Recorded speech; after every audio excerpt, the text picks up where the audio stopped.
The washer clicked off with a soft whir, and I reached in to pull out the warm bundle of towels. Lavender-scented, folded just the way Delmar used to, like edges lined up, corners tucked in. Muscle memory, really. No one here notices that kind of thing now. I set the basket on the ottoman and began folding, while Celeste's voice floated in from the kitchen, sharp and syrupy, all at once. "She's still here," she said, to whoever was on the phone. "I mean, what do you do with someone who just lingers? It's like having a houseplant that talks." A useless old woman. My hands paused mid-fold. A navy towel sagged slightly in my grip, its stitched hem suddenly heavier. She didn't whisper it. She didn't even lower her voice. The kettle hissed behind her, the ceramic clink of mugs, the refrigerator's hum. All normal. All unchanged. And yet, something in the air had shifted. I finished folding the towel and placed it on the stack. Straight, smooth. I didn't flinch. I didn't clear my throat or storm in to confront her. That would have given her what she wanted to show. Instead, I lifted the next towel and kept going. "Rowan says she's not going anywhere anytime soon," Celeste added with a tight laugh. "But we'll see. Maybe once the nursery's set up, she'll take the hint." I reached the last towel and ran my palm along the fabric. Delmar used to say I was too soft for confrontation, too gentle for hard lines. But he misunderstood. I was soft because I chose to be, not because I had no teeth. In the hallway mirror, I caught a glimpse of myself, hair tied back, lips, drawn tight, eyes still steady. Not broken, not surprised. Just done. That evening, Rowan passed me on the stairs and muttered something about traffic on I-89. I nodded. We were both drifting through the same house, but no longer in the same world. Upstairs, I reached beneath the bed for the photo box, the one with pirate hats, scavenger hunts, and handmade cake photos. Rowan's 5th birthday smiled up at me. I closed the lid and turned off the light. The morning sun filtered through the blinds, thin and pale. I woke without an alarm the way I always do. My knees ached a little more than usual, and for a second, I couldn't place what day it was. Then I saw the calendar. Circled in blue ink, just like every year, OVA 70. I sat at the edge of the bed for a long time, waiting to hear footsteps on the stairs or a knock on my door. There was none. No breakfast tray. No balloon taped to the doorframe. Just the muted sounds of Celeste talking to the dog and the TV murmuring from the downstairs den. I made myself lentil soup. Not because I was particularly craving it, but because it was easy and warm. While the broth simmered, I took out the good dishes, the ones with the tiny indigo pattern Delmar and I had picked out from that antique shop in Montpellier. I set 3 places at the table. Habit. I sat down and ate slowly, letting the soup coat my throat, my mind drifting to years past. The birthday when Rowan made me a card with macaroni letters that read, "Bestest Mom." The one where Delmar woke me with a tiny cupcake and a daffodil in a juice glass. My phone stayed silent. I checked once, then twice. A notification blinked, a weather alert. Then, just before sunset, a message came in. "Rowan, hey Mom, long day, happy bidet. We'll do something this weekend, maybe." "Rain check," I typed. "Thank you," and stared at the blinking cursor for a long while before hitting send. Then I placed my bowl in the sink and cleared the other 2 settings, stacking the unused plates with care. Upstairs, I opened the closet and pulled down the box again. I found the photo of Rowan in his homemade dragon costume, green felt red yarn spikes, big uneven wings we made together. He was 6. He'd begged me to paint his face too, even though it itched. I slipped the photo into my sweater pocket. The door creaked behind me as I heard Celeste's voice float up the stairs. I overheard her say it to a neighbor on the phone that afternoon, her voice carrying through the floor vent as I dusted the baseboards. "Yes, she's in the back guest room. It's quiet there, she prefers it." The words slid under my skin like splinters. The back guest room. Not Mom's room, not Orlena's space. Just some anonymous corner, as if I were a seasonal fixture or a forgotten suitcase. That evening at dinner, Celeste set her glass down and casually mentioned, "We're thinking about starting a family next year." She looked at Rowan, who was halfway through his steak, and I was talking to Ivy about nurseries. You know, color palettes and all that. Rowan nodded vaguely. "Yeah, we could probably convert the back room. Open it up. Add one of those reading nooks you liked as a kid." He didn't even glance at me. I cut into my food without comment. "The wall between the old laundry closet and that room could come down," Celeste went on. "It's not load-bearing." I checked. I raised my eyes briefly. "Didn't realize you'd measured my room." She blinked, then smiled tightly. "Well, it's not really anyone's room, just a space we're trying to use better." I took another bite. Efficient. That night I opened the storage chest at the foot of my bed and began sorting. One box for what mattered. One for donations. One for memory. I labeled the first in black marker, "Not yours." I tucked inside the pressed linen napkins from my wedding registry, the hand-stitched table runner from Delmar's mother, and the leather-bound ledger where I used to track our savings down to the penny. Everything else, books, old scarves, decorative pillows, could vanish and I wouldn't miss them. In the morning, Rowan had already gone. Celeste was sipping tea in the sunroom, flipping through a catalog. "Morning," she said, without looking up. "I hope you're not allergic to paint fumes. We might be testing some samples this weekend." I smiled. No need to worry about that. I already knew exactly where I was going later that afternoon. The corner of the envelope was still poking out from beneath the flannel lining, just where Delmar had left it. I had nearly forgotten how crisp the paper was, how precise his handwriting could be when he concentrated. I pulled it out gently and sat on the edge of the bed, the morning sun warming my knees through the window. The notary stamp hadn't faded. My name stood alone on the deed, Orlena Vexley, sole owner. Delmar had insisted we do it that way after his first heart scare. "If anything happens to me, I don't want anyone questioning what's yours," he'd said. "People get strange around death and real estate." At the time, I thought it was dramatic. But he was right. I traced my finger along the signature, his and mine. Dated 12 years ago, signed the spring after we'd paid off the house. In the same box folded between old utility bills and photo negatives, I found the letter he'd written. Short. A single paragraph. "In case the world ever forgets who made this home a home, let this serve as reminder it is yours. You built it with your time, your patience, and your love. Don't let anyone claim otherwise." I read it twice. Then I folded it again and slipped it into the deed folder. Downstairs, I could hear Celeste on another video call. Something about remodeling timelines and contractor schedules. She laughed too loudly, probably sipping her second espresso. I slid the envelope into my purse and fastened the clasp. I hadn't visited Adeline Trent in years, not since her husband's funeral, but I knew exactly where her office was.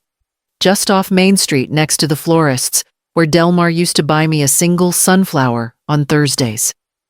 I put on my wool coat, the dark green one with the sturdy buttons. It still fit. I tied a scarf around my neck, locked my bedroom door. Not that anyone would try to come in, and walked out past Celeste's voice and the smell of cinnamon candles. I had something important to put in motion. Adeline's office looked exactly as I remembered, modest, tidy, framed certificates, just slightly crooked from age. She greeted me with that same firm handshake and a knowing glance over her glasses. "It's been too long, Orlena," she said, guiding me into the chair across from her desk. "But something tells me this isn't a social visit." I opened my purse and slid the deed across the table. I need to change my will. And I need everything ironclad. No loopholes, no surprises. She scanned the document, her brow rising. "This is still entirely in your name. It always was." Delmar made sure of that. Adeline nodded slowly. Good man. She clicked her pen. Talk to me. I told her everything: Celeste's comments, the plans for a nursery, the way Rowan wouldn't meet my eyes anymore. I didn't need to embellish. The truth was humiliating enough on its own. When I finished, Adeline leaned back in her chair and studied me. You want to exclude them. I want to protect what's mine, I said, and I want to make sure it goes to someone who still knows what love feels like. She scribbled a few notes, then opened a filing cabinet. We'll update your will transfer conditional ownership to a trust and include a clause that triggers immediate listing under your authority. Make it quiet, I said. I want the paperwork done before anyone realizes what I've decided. You always were sharper than people thought, she murmured. No, I said. I just stopped reminding them. An hour later, I walked out with a fresh folder in my purse and a date on the calendar for a final signing. Adeline gave me a long look at the door, one of those glances that felt like both a warning and a blessing. When I got home, the house was quiet. Celeste must have gone out for errands. I passed by the nursery catalog left open on the kitchen island. Pages were dog-eared, circled in pink highlighter.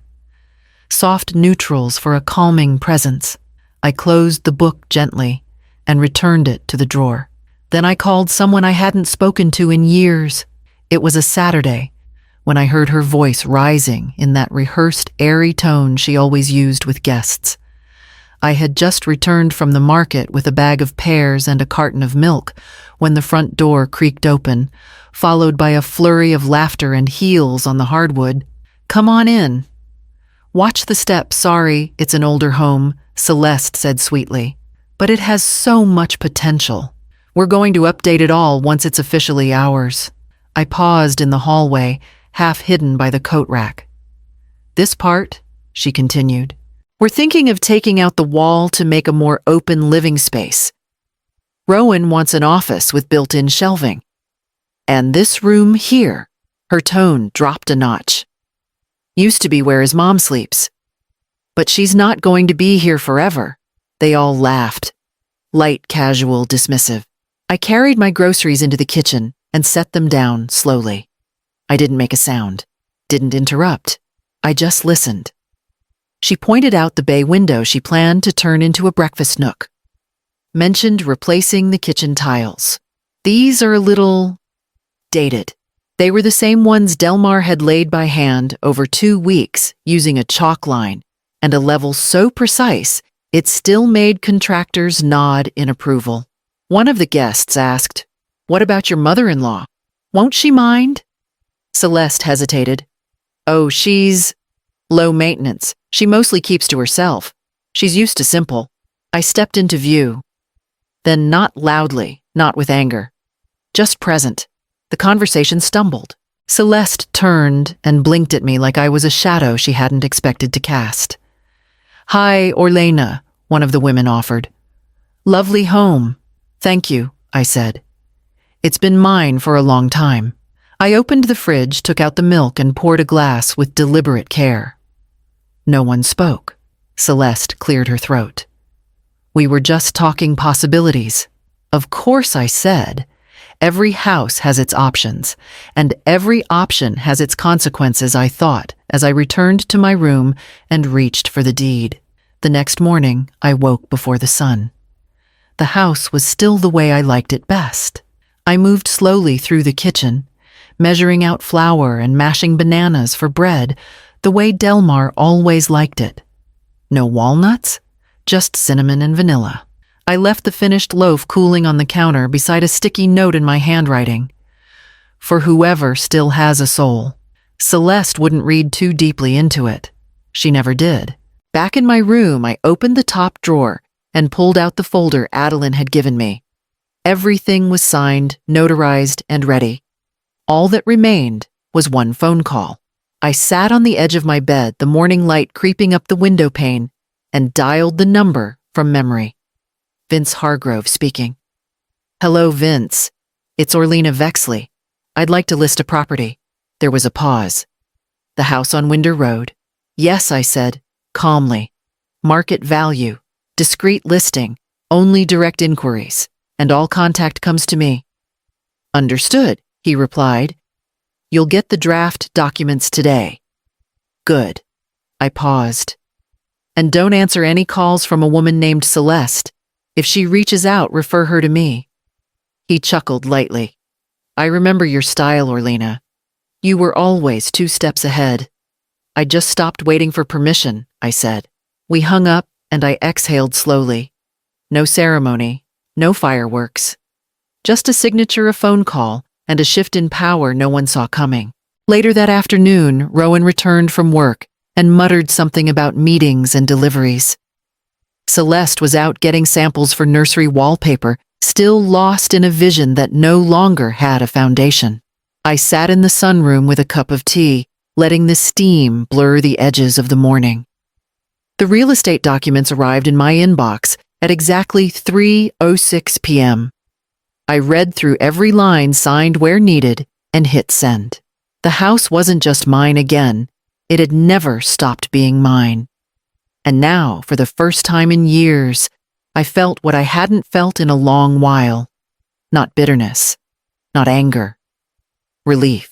Saturday arrived with too much sunshine, the kind that made everything look more innocent than it was. I stayed in the kitchen, slicing lemons and arranging cookies on a porcelain tray, while Celeste flitted around the house, fluffing pillows and lighting her ridiculous cedar vanilla candles. We're just having a few friends over, she said breezily. Real casual. I told Rowan it's just a chance to show off the place before we start renovations. I nodded, carrying the tray into the dining room. She didn't notice that I'd laid it beside a small stack of business cards, each printed with Vince Hargrove's name and contact. By noon, the house buzzed with the hum of conversation and the soft clinking of glasses. Celeste moved from room to room like a realtor in training, pointing out fixtures, fireplace molding, even the pantry, as if she'd designed them herself. Once we repaint, we'll really brighten this space, she was saying when the doorbell rang. I'll get it, I said, wiping my hands and stepping past her. Vince stood there in a neat navy blazer, clipboard in hand. Afternoon, Ms. Vexley. Everything's in order. Right on time, I replied. Come in. Celeste turned her smile, faltering. Orlena, who's... This is Vince Hargrove, I said, evenly. He's here to conduct the private showing. For the house. You'll want to let him through. Celeste blinked, frozen, mid-step. Rowan, finally looking up from a conversation, walked over. Showing? What are you talking about? I've listed the property, I said. It's mine to do so, and the first appointment is today. Their friends began to murmur. Someone adjusted a wine glass on the side table. You listed it, Rowan asked slowly, as if the words themselves might rearrange into something else if he stared hard enough. Yes, I answered. And it's already generating interest. Celeste let out a laugh that sounded more like a gasp. You can't be serious. I smiled finally, sipping the lemonade I had poured for myself. I was never joking, and that was the last word I said before heading back to my room, where the original deed still sat undisturbed. They waited until the guests were gone. Rowan found me in the kitchen, arms crossed, jaw clenched, the way Delmar's used to get when he was holding back more than he could manage. Celeste trailed behind, stiff and silent, her polished nails tapping against her phone. You listed the house without telling us, Rowan asked low and tight. You blindsided us in front of everyone. I placed the dish towel gently on the counter, then turned and opened the drawer beside the stove. From within, I pulled the folder, the same one Delmar had tucked away all those years ago. I laid it flat on the counter, opened to the deed. My name, my initials, the seal. I didn't blindside you, I said. I reminded you. Rowan stared at it like it couldn't possibly be real. Celeste scoffed. So that's it. You're just selling it out from under your own son. I'm selling my house, I said. From under no one. Celeste took a step forward. This is betrayal. I looked her dead in the eye. No. Betrayal is measuring for drapes in someone else's home. Betrayal is planning nurseries where the person still sleeping in that room folds your laundry. Rowan's voice was quieter now. Mom, we thought… No, I interrupted. You assumed. You assumed I would fade into the wallpaper and leave the keys in your hands when I got small enough. I didn't. And I won't. He looked at me like he didn't know who I was. Maybe he didn't. Maybe I'd made it too easy to forget. I never asked you for anything, I added. But I also never promised you this. Celeste's mouth opened, but no words came. I closed the folder and slipped it back into the drawer. I'll be moved out by the end of the month, I said softly. You can figure out where to measure next. Neither of them followed me when I left the room. Upstairs, I began pulling my sweaters from the closet and folding them with care. I already knew exactly where I was going. The last box was labeled linens, keep. I watched the movers carry it down the front steps, the same ones Rowan used to leap from as a boy, arms wide like a bird. I handed Vince the final envelope of keys and signed the closing paperwork without hesitation. The buyer, a young couple from Montpellier, had written me a letter about how they hoped to raise their children in a home with stories in the walls. I liked that. I didn't leave a note. I didn't leave banana bread, just silence. The cottage I moved into sat by a narrow lake shaded by pines and maple. It was half the size, but all mine. It smelled of cedar, not cinnamon candles. The windows were drafty. The floor creaked in places, but there was peace in every corner. My days became quiet again. The kind of quiet I chose, not the kind handed to me like punishment. A week after settling in, I received a letter in crayon. Grandma, oh, can I visit you at your new house? Mom says it's too far, but I don't care. I'll be really good. Love, Ray. Ray was Celeste's stepdaughter from her first marriage. She'd stayed with us one summer when Celeste was overwhelmed and Rowan was busy. I was the one who taught her how to bake, how to fold fitted sheets, how to spell porcupine. She never forgot. I pinned the letter to the fridge with a sunflower magnet. That evening, I sat by the window with a cup of tea and watched the lake turn copper under the setting sun. A breeze stirred the cattails. No voices behind my back. No footsteps measuring for new walls. Just the sound of wind moving through a place that knew I belonged. They would call it selfish. Spiteful, maybe. But I didn't take the house from them. I simply remembered it had always been mine. And now I gave it to myself again, along with the space, the silence, and the sky above.